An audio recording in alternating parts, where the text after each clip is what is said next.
started. So first things first, Cheryl and Brian Reagan had an 8-pound, 15-ounce baby girl at 7:46 a.m. And Frank will explain biology to you in just a minute.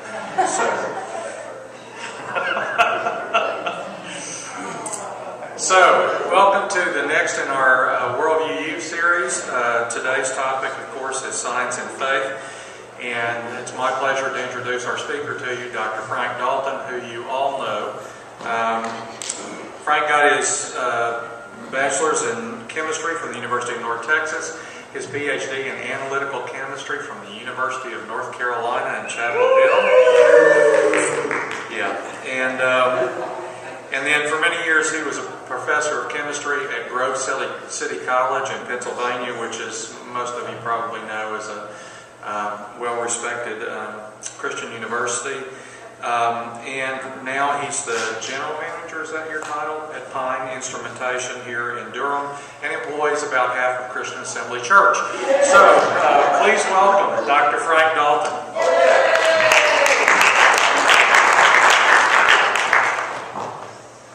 Good morning, everybody. As Doug pointed out, I'm a chemist. And about 5 months ago, he asked me whether or not I'd give a talk about how science impacts worldview, sort of the interface between people's worldviews and what we know about science. And so I embarked on a journey to try to find the top areas of interaction between science and worldviews. And most of them, it turns out, are in the fields of physics and biology and philosophy, none of which I'm qualified to speak on at all. So I'm going to try to focus today on as much of it as I can on the chemical aspects of science that might impact somebody's worldview or might interface with somebody's worldview. But I will not be able to help delving into biology and a little bit of physics. And I will be outside my area of expertise when I'm talking about those things. So if I say something wrong, that's just the way it's going to be. You'll tell me, I'm sure. And so I'm going to have to delve into a little bio, a little bit of physics, and we're just going to dive right in here and see where it goes. First of all, to put this in the context of worldviews, there are 5 major worldviews that you find around the planet right now. There's monotheistic supernaturalism, which is what most of you probably are. There's scientific naturalism. There's polytheism. There's pantheism, and postmodernism. Of those 5, the 2 that are on the top are the ones that are most important to those of us who live in the West, who live in the United States or Europe. Polytheism, there's not too many of those around, maybe out in Berkeley. Pantheism, God is in everything. You'll find a few of those out in Colorado, maybe. Postmodernism, most postmodernists hide out in English departments on various campuses around the country.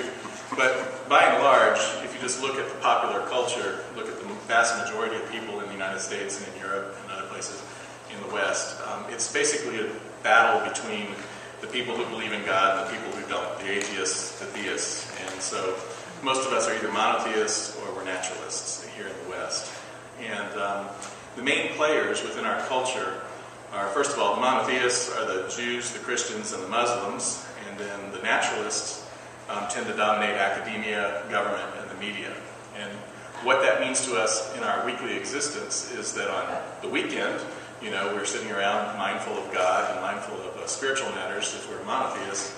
But during the rest of the week, out in the real world, everybody is pretty much a naturalist. You're going to hear only the naturalist point of view promulgated by the media or by the government or by academia. And when I say the government, I'm not just talking about the United States government and its policy. I'm talking about worldwide. Even if you're in a Hindu nation like Nepal or Bhutan or one of these, or India, the elite people who run that country were all educated in the West, and they really pretty much have a naturalistic mindset, even if the culture around them is some other religion. So I'm not just talking about the United States when I say that the governments tend to be dominated by a naturalistic outlook. So what do these 2 camps believe? I think most of you know what a monotheist believes. A monotheist believes there's just one God. They believe in the natural realm around us, the things that we can sense with our 5 senses. But they also believe that there's a supernatural or a spiritual realm. And monotheists tend to believe in moral absolutes. There is a right, there is a wrong. And they believe that life on earth was created by God. The naturalists, on the other hand, are atheists. They don't believe in God. They believe that the only thing there is matter and energy, the space-time continuum, Those of you who can remember Carl Sagan's programs back in the 70s, he used to say something like, the cosmos is all there ever is, all there ever was, and all there ever will be. In other words, space-time is all there is. There isn't a spiritual realm.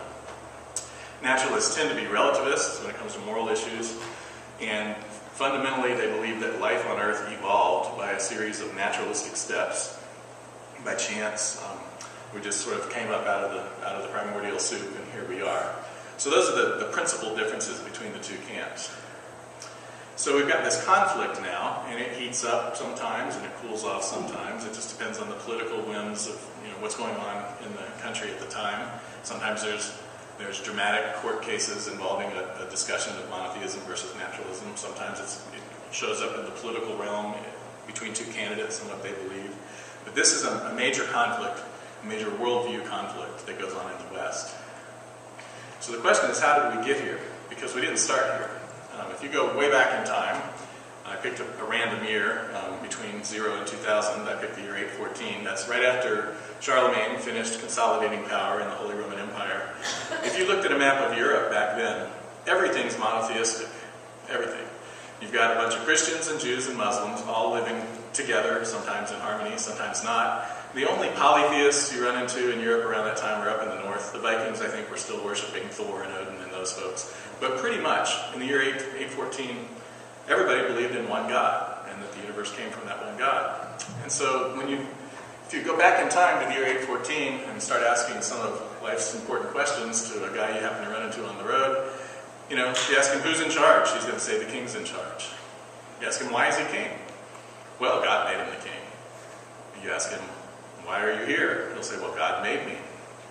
Do you believe in a supernatural realm? Sure. There's God, there's devil, there's the angels, there's demons. Do you believe in life after death? Sure. I'm either going to heaven or hell. That's the spiritual realm. That's the outlook that somebody had back then in the year 814. If you started asking scientific questions, which would be an odd thing to do back in the year 814, but if you did, if you started to say, why is the earth here? They'd say, well, God made it. You ask them, why is the sky blue?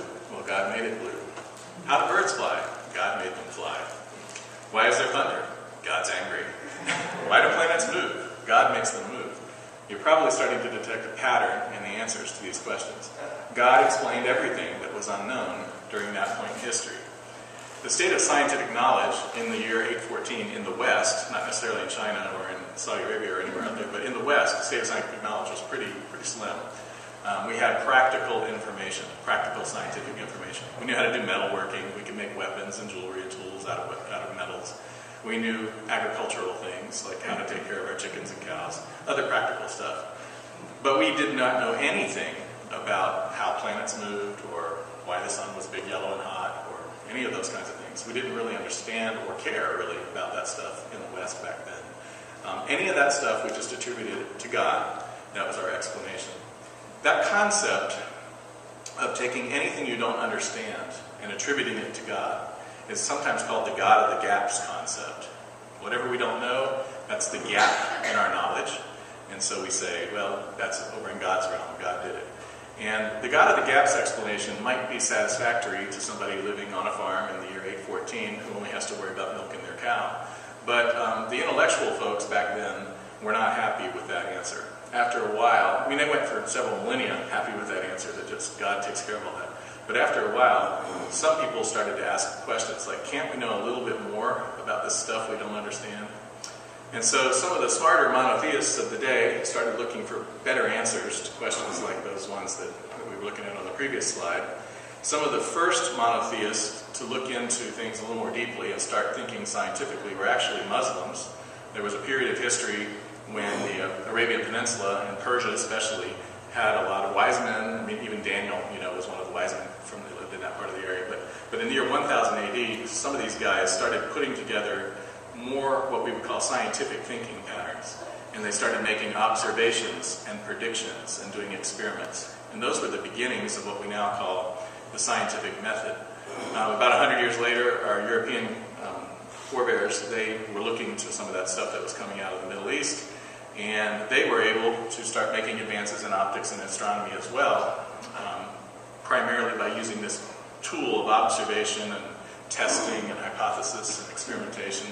And most of you have probably heard of Roger Bacon. If if you took any high school science class at all, they probably told you that Roger Bacon or one of those guys was the father of the scientific method. There were actually several grandfathers of the scientific method.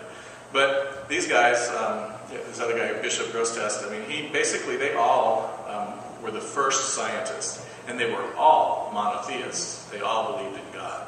And you can tell by their writings. I've got an excerpt there from, I think, the tombstone of the guy on the left there. It's very clear from what he had on his tombstone there that he was a Christian and he was a monotheist.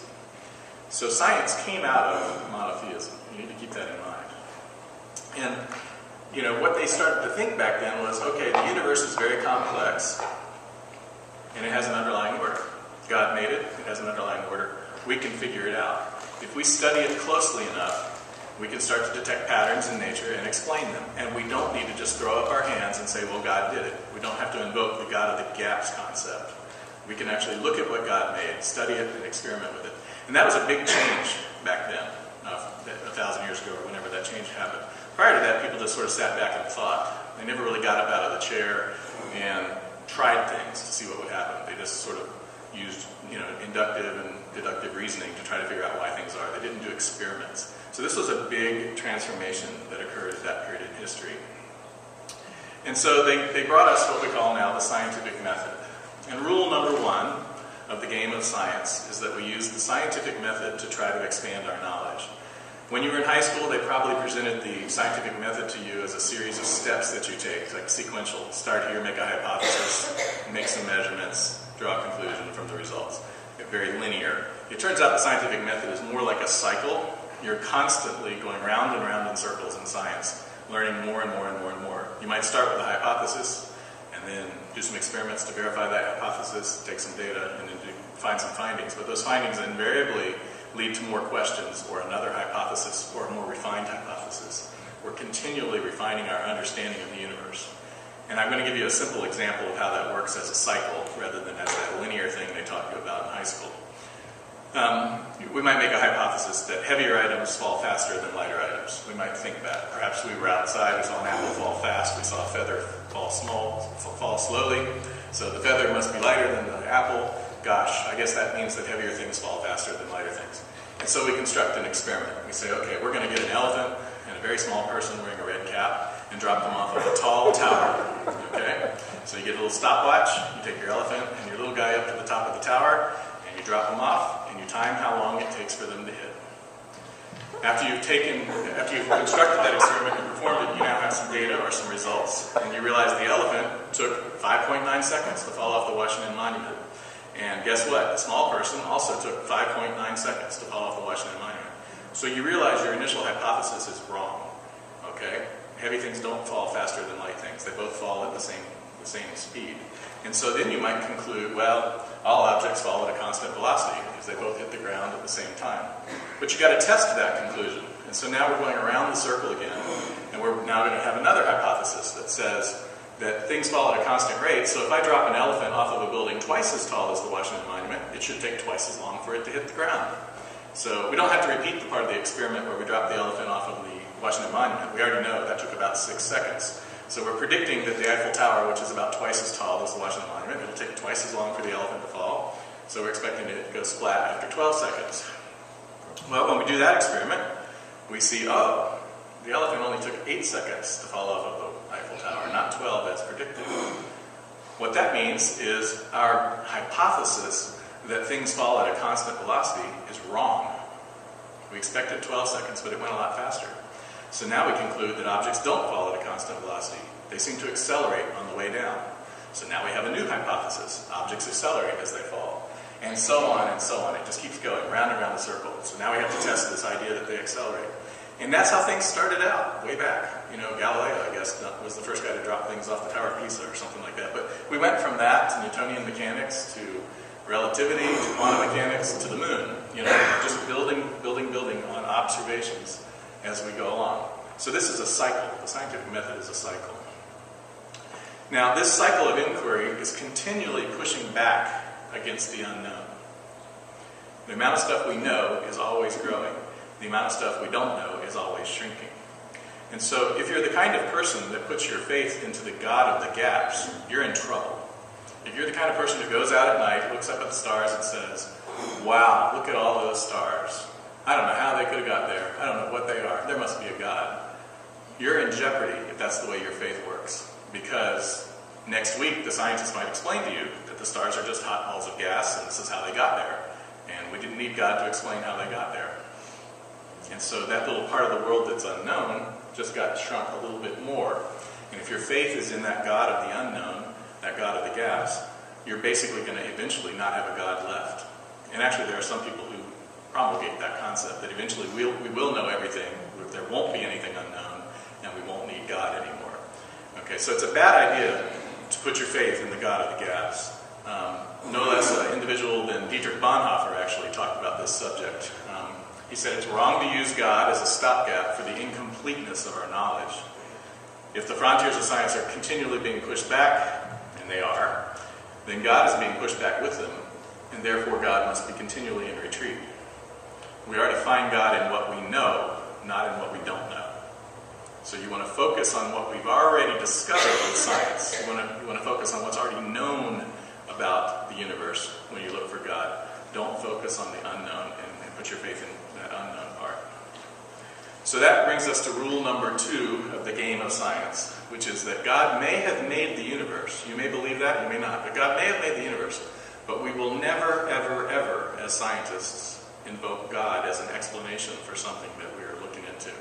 We won't just stop and say God did it. You don't learn anything if you do that. If you just say God did it, you won't be curious. You won't go and investigate. You have to say, well, you can either say God did it or God didn't do it, but as a scientist, you're going to go in there and you're going to do some observation, you're going to do some experiment and try to figure things out. What that means is that the game of science is committed to something called methodological naturalism. And I want to distinguish between that term and the other term I used earlier, which was sort of atheistic or philosophical naturalism. Philosophical naturalism means that you think the universe is all there ever is, all there ever was, and all there ever will be. Philosophical naturalism is kind of like metaphysics or religion. It's just saying all there is in the universe is matter and energy, and I don't believe in a God. But methodological naturalism is just saying when I walk into the laboratory to do an experiment, I'm going to do that experiment without thinking about God. Whether I believe in Him or not, I'm going to do it without thinking about God. I'm going to make observations that are concrete. I'm going to draw the conclusions. I'm going to go wherever the data leads me, and I'm going to find truth, okay, about that whatever little part of the universe I'm studying. And whether or not I believe in God is irrelevant. So scientists are dedicated to methodological naturalism, whereas some people are philosophically dedicated to atheistic naturalism. It's obviously very easy to make the leap from one to the other. If you're a scientist and everything you do Monday, Wednesday, Friday is methodological naturalism, you might very easily creep into what I would call philosophical naturalism. But there is a distinction between what you hold as a philosophy and how you behave when you're doing your job as a scientist. So let's return to scientific history here real quick. And things were going along swimmingly in the year 1100, and for about the next 200, 300 years, scientists were making observations. There weren't very many scientists back then. You had to be fairly rich and affluent to do experiments and have time for them. But everybody was going along making more and more and more discoveries. By the year 1543, Copernicus had made enough observations of the planets that he was able to publish a scientific book stating that the Earth revolves around the Sun. Prior to that, people thought that the Sun revolved around the Earth. Copernicus had the wisdom to die on the very day that that book was published and avoid any of the subsequent controversy. But he had many followers. Kepler, Galileo, quite a number of followers within the church, outside the church. And Galileo was kind of a young, smart aleck, upstart scientist kind of a guy. And he started making observations of his own, and he said, the church has got to get this fixed. The church thinks that the sun goes around the earth. We've got plenty of data that shows that the earth goes around the sun. And he went off to Rome to try to convince the church to change its mind. And so he took his telescope to Rome. He set it up. He invited people to come take a look. He could show them the rings of Saturn and the moons going around Jupiter and so forth. And he tried his best to convince them that the earth goes around the sun, not the sun going around the earth. And there's more to this story than I have time to get into. There were some political things going on at the time as well. I'm just going to focus on the scientific part. But he was a little bit of little bit of he liked to instigate trouble, let's put it that way. And so he didn't mind, he published a book, for example, making fun of the Pope and stuff like that. So he did some things that, like, from a human side, were probably not the best thing to do, and probably got people angry at him. But at the same time, there were people on the church's side that agreed with him. And what happened was there had been this tradition of geocentrism in the Christian faith, in the Catholic Church. Geocentrism is actually an ancient tradition that predates the time of Christ. The Greek astronomers actually believed in geocentrism, Ptolemy being one of them. Basically, they placed the Earth at the very center of the universe, and then the sun and the planets went around it, and the stars went around that. They had all these concentric shells, and the Earth was at the very center. And some people like to say, well, that was just man elevating himself. That was just man saying that we're at the very center of the universe. The Earth obviously has to be at the center of the universe. If you look more deeply into this kind of cosmology here, hell was actually at the center of the universe. The center of the Earth was considered to be where hell was. So being near the center of the Earth was not a good thing at all. You actually wanted to be in one of the more elevated circles because you were closer to God, I guess, when you went up to the stars. But geocentrism meshed very well with Christian teaching and biblical teaching as it was interpreted at that time. It turns out to be a very scriptural concept. If you look in Joshua, the sun stood still and the moon stopped. You look in Psalms, the world also is established. It cannot be moved. Psalm 104, it says, He set the earth on its foundations. It can never be moved. It was very easy for the church to point to the scripture and say, Galileo, whatever you're talking about is heresy. The Bible clearly teaches that the earth is at the center and that the sun goes around the earth. And so Galileo continued to make his scientific observations. He explained the movements of the planets in terms of Copernicus's ideas. And as a reward for his outstanding contributions to science, he was found guilty of heresy, forced to retract what he had said, and spent the rest of his life under house arrest. And this is what started the conflict between the church and the scientists, in my opinion. Galileo was eventually exonerated. If you picked up your New York Times about 30 years ago and read it one morning, you'll see that Pope John Paul II finally acknowledged that Galileo was not guilty of heresy. It only took the church 359 years to respond to their mistake and to correct it. And that just goes to show that we monotheists always enjoy a very long intramural fight with each other. Okay? But he finally was exonerated. But the problem with the Galileo affair was that the church was wrong about something. And that caused different seeds to be planted in different communities. One of the seeds that was planted, which was a good seed, is that people realized that mathematics could actually be used for something. We can predict the motions of the planets, and it turns out we can predict a whole lot of other things using math. Stuff that Galileo did ended up inspiring people like Isaac Newton to do the things that they did, which inspired Niels Bohr and some of the Einstein and those guys to do what they did in our previous century. So it turns out that math had a really good use. Okay, and so that good seed was beneficial to mankind. Just to give you an idea of what some of the scientists of the day back then said, this guy here is Heinrich Hertz. If you like your wireless device, you can thank this man. He pretty much is the guy that verified that radio waves were real.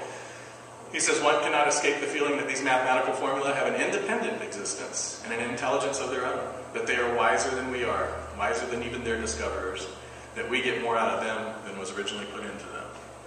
You can see there, you can detect that there is still a thought that there's something behind all this. It didn't just happen by accident, for example. This guy here, Lord Kelvin, one of the temperature scales is named after him. Celsius, Fahrenheit, the other one's Kelvin. Kelvin says, do not be afraid of being a free thinker. If you think strongly enough, you will be forced by science to believe in God. And that's the foundation of all religion, belief in God. You will find science not antagonistic, but actually helpful to religion. So there were some people who went off with what was learned by Galileo, and they didn't let the political stuff that happened to him, really get them down. But on the other hand, Galileo, starting with him, he was a little annoyed with what had happened to him. Here's something he wrote to Kepler, one of the other scientists who did what he did back in the day. He said, I wish that I might laugh at the remarkable stupidity of the common herd. Truly, just as I don't think it was really asked, but it's just as the ask stops his ears, so do these philosophers shut their eyes to the light of truth. So you can see some cynicism setting in there after what happened to him. He clearly had the data. He knew he was right. And these bozos in the church were persecuting him needlessly. That bad seed has been planted as well in the intellectual community ever since then. And if you look ahead and look at some more quotes here, this is Thomas Huxley. Some of you will know who he is. He says science commits suicide when it adopts a creed. He's basically saying blindly accepting religion is kind of going to be antagonistic to science. He says we must actively doubt. We have to scrutinize our views, not take them on trust. No virtue attached to blindly accepting an orthodox view, however venerable, is worth it. He's just against this idea. Here's another guy. This is Andrew Dixon White. He's one of the founders of Cornell University. Now look at the two paragraphs there. There's a lot of words in there. I tried to underline the key ones. The first paragraph says one thing. The second paragraph says another. He's saying in all modern history, whenever religion interferes with science, it always results in a dire evil. On the other hand, whenever science is allowed to run free and find the truth in an unpersecuted manner, even if the truth that science finds is deemed to be hostile to religion, in the end, it results in the highest good. So you can see forming within the intellectual elite of our Western culture is this idea that science always leads to good, and those religious people, they're always interfering and causing problems. Okay? So there's been this tension, and I would say that seed that was planted by the Galileo affair has now reached full bloom, so that now there's a major conflict between monotheism and naturalism. And of course, the two sides have polarized, and they stereotype each other. The monotheists tend to look at the scientists and say, oh, they're just a bunch of godless, logical, rational, alien creatures. I don't know what we're going to do with them. And then they look at us, or they look at the monotheistic side, and they say, oh, there's a bunch of fundamentalist, ignorant, Bible-thumping, uneducated morons. Okay, they see on both sides. Okay? And so basically, that conflict is present in our current culture. And when you extrapolate those stereotypes to what the driving fear is inside of each side, the monotheists look at what happens when you allow naturalism to run amok, and they see Hitler, they see Stalin, they see dictatorship, they see totalitarianism. They're worried. Those people are dangerous, violent, and undemocratic if you let them get their way. And guess what they think about us? They see a jihadi, they see the Salem witch trials, and they say those people are dangerous, they're violent, they're undemocratic. So both sides are scared to death of each other, and you can see it in their writings. Actual reality, though, is that there's not evil people or aliens on both sides of this red line. There's just a bunch of old scientists, okay? A bunch of gray-haired old scientists of different stripes who are reasonably nice people when you meet them, and they hold strongly to their particular ideas. This is probably the spectrum of worldviews that we see when we look at scientists. There are some scientists that are Christians or monotheists. There are some scientists that are atheists. Probably the poster boy for the current movement in atheistic naturalism is Richard Dawkins. He's written many, many books. He's on the far right there. Richard Dawkins doesn't believe in God. He believes we live in a very old universe, and he believes that life evolved. Okay, he's a very well-respected scientist. That's what he thinks. Over here on the other side, on the opposite extreme, we have people like Ken Ham, who believe that God exists. He's a monotheist. He believes we live in a young earth, and he believes that life was created. And between those two extremes, we have two other flavors of monotheists out there. We have guys like Hugh Ross, what you might call an old earth creationist. He believes that God exists and that the universe is very old, but he believes that life was created by God.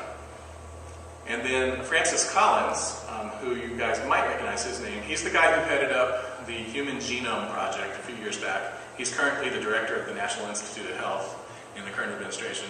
Francis Collins is well known because he's very public about his Christian belief. He's also written a book recently, and he's got this concept that God exists, and we live in an old universe, and God used evolution to create us.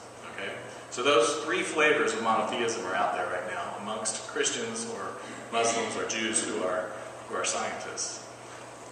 So to give them labels, that one over there is called young earth creationism. On the opposite extreme is atheistic naturalism, and then old earth creation, and then the thing that Dr. Collins believes is sometimes called theistic evolution. Those are your four flavors of belief that you're going to encounter in the United States or in the West. Now these guys all write books, all of them. They're making tons of money off of this controversy on both sides of the equation. And they all write books, and in their books they have a lot of good science, and they also have a lot of poppycock. They also have a lot of religious or metaphysical things, and they blend them together, and when you're reading through their book, you've got to be able to tell what's science and what's not. And this brings us to our third rule of science, which has to do with how do you distinguish between science and metaphysics. And when I say metaphysics, I'm lumping into metaphysics just about anything weird, okay? Anything that's not science, anything that can't be proved. Metaphysics is like religious beliefs. Metaphysics is opinion, that type of thing, or rhetoric, or just plain bad arguments. All that kind of stuff is metaphysics. Science is the stuff that scientists do. There's a guy named Karl Popper who lived during the last century. He was a philosopher. I think he was from Austria. He came up with the concept that we now call falsifiability. It was a way to distinguish between what really is a scientific theory and what's really a metaphysical concept. And he basically said, if somebody puts forth a theory, it can only be considered scientific if it is possible or conceivable to construct an experiment that would prove it wrong. If somebody makes a statement to you and says, this is my theory, and there's absolutely no way to construct an experiment to prove it wrong, then it isn't a scientific theory. A classic example would be to say, I have brought this morning my invisible pet unicorn. Okay? It's pink. It's right here. It's invisible. It's right here. And you say, I don't see a unicorn there. And I'm like, well, my theory is that there's a unicorn standing here and it's invisible. You can't construct an experiment to prove me wrong. You can come over here and put your hands and say, well, I don't feel it. And I'm like, well, you can't feel invisible unicorns. Or you say, I can't see it. Well, you can't see an invisible unicorn. There's no way you can construct a scientific experiment to disprove my theory that there's a unicorn standing right next to me right now. That would be a metaphysical argument. That would be a metaphysical concept. I believe there's a unicorn next to me. It's not a scientific statement. You have to be able to prove it wrong. Now, why did Popper come up with this? What was he contending with back in Austria back in those days? He actually didn't like Sigmund Freud very much. He used his concept to debunk Freudian psychology. He basically said Freudian psychology is baloney. So here's an example of Freudian psychology at work. We got this guy named Bob. He absolutely loves pizza. Why does he love pizza? Well, he eats pizza to repress his childhood memories. Bob hates his mother. That's Freudian psychology at work. This also is Freudian psychology at work. Bob absolutely hates pizza.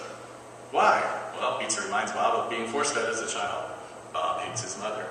No matter what observation you make, you can explain it with Freudian psychology. Everybody hates their mother. Okay? He didn't like that. Karl Popper didn't like that. And that's one of the reasons he launched this falsifiability concept into the realm of scientific philosophy. Basically, any observed behavior can be explained with Freudian psychology. No observation could ever be put forth that would disprove Freudian psychology. Freudian psychology is not falsifiable and therefore not scientific. And he summed it up for the common people, in common parlance. He would say his theory is, or his philosophy is, a theory that explains everything that explains nothing. And you will see on all sides of the spectrum people putting forth what they say is a scientific theory, but you can't falsify it and it explains nothing. So this is rule number 3 of the game of science. If a scientific theory is not falsifiable, it's not a scientific theory. Okay? Only all the other things that can't be falsified are just a bunch of baloney. So keep those 3 rules in mind. We are committed to methodological naturalism, meaning we won't invoke God as part of an explanation as a scientist. We're committed to using the scientific method to push back the frontiers of ignorance. And we will not consider a theory to be scientific unless there's a way to construct an experiment to falsify it. Keep those in mind. Now let's take a look at something else here. This is something that happens to kids that grow up in the conservative church, especially down here in the southeast. Most kids who grow up in the church start off as good old young earth creationists. They grow up in an Awana program or Sunday school, and as part of that they're trained, well, God created the earth in 6 days, there was this flood, all that happened about 6,000 BC, and on and on and on. The earth is young, God created life. Okay, that's how every kid starts out. And then we send those kids off, maybe he has a scientific bent, and maybe he gets into the School of Science and Math, perhaps, over in downtown Durham, and he's starting to learn other ideas from other people besides his Sunday school teacher. He's got a bunch of smart people around him. They're telling him, hey, the earth is old. It's not just 6,000 years old or 10,000 years old. It's really, really old. And they're scientists. They're inquisitive. They know how to think. They look at the evidence and they're like, yeah, you're right. The earth is old. I don't know what I was being taught in Awana. And then later on they go to college or grad school. And around that time they're like, well, they didn't tell me the truth about the age of the earth. Maybe they weren't telling me the truth about creation either. All my friends around here are telling me, hey, everything evolved. Life evolved. They must be right. And before long, they cross the red line and they become atheists. atheist. Okay? There's no God. It's an old universe. Life evolved. Why does this happen? Why does this happen? I'll admit to you that I went through this stage right here. I started right about there. I was probably a young Earth creationist when I was a kid. And then in grad school, I had to concede, okay, the Earth is probably old, kind of reluctantly, but it's probably old. And I even toyed with theistic evolution. But at that point, I was like, evolution doesn't make sense scientifically. And I actually backed off to old Earth creationism. But a lot of people just take the plunge and they end up like that, okay? It just depends on how they feel about having been misled as a child when they were in Sunday school. And that's how they feel. That probably is hard for some of you to hear, but that's how they feel. It's like, I'm in college now, I'm with the big boys, they're teaching me what's true. That was just fun stuff I did as a kid. And we set our kids up for this kind of a event to happen to them. Smart people taught Johnny the Baptist about biological evolution. Smart people taught him about the age of the universe. He was not prepared for either thing to be told to him after he came out of his childhood Sunday school experience. His church background never addressed these topics. And what happened was, he believed them on one of the points, whichever one you want to pick. He may have believed evolution first, or he may have believed the age of the universe first. He believed them on one of those points, and then he's like, they're not telling me the truth. And then he starts believing them on every other point after that. He just throws out the baby with the bathwater. So what I'm going to do, I'm going to stop right now and just take some questions and before I launch into the next part of my talk. But basically what I'm planning on doing today is I'm going to try to get y'all to separate in your minds the concept of the age of the universe and the concept of biological evolution. Within the monotheistic community, we tend to just mush those together. We convolute them. We say, hey, if you believe the universe is old, you believe in evolution. Or if you believe in evolution, you believe the universe is old. We think they're the same topic. They're actually two different topics. So I'm going to spend the next hour or so talking about evolution, and then I'll spend the hour after lunch talking about the age of the universe. But at this point, I'm just going to stop. And if anybody has any questions, I'll be happy to field them.